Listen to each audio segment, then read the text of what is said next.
If you want to change your Evernote language, I'll walk you through it step by step in this quick guide.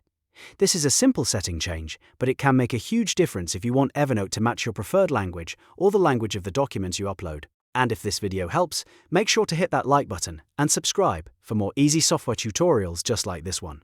Alright, let's get started.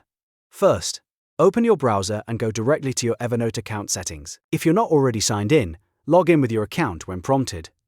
Once you're in, you should land on your account summary and then the personal settings area. Now look carefully for the language section.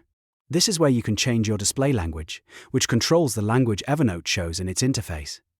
Click the drop-down menu and choose the language you want to use. For example, if your notes and documents are in Spanish, German, or French, you can select the matching language from the list to make the experience feel more natural and easier to navigate.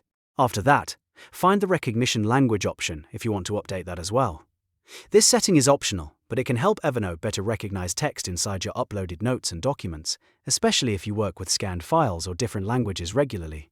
Once you've selected everything you need, scroll all the way down to the bottom of the page and click Save Changes.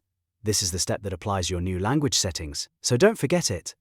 After you save, the change should happen right away, and you'll see Evernote update to your chosen language almost immediately.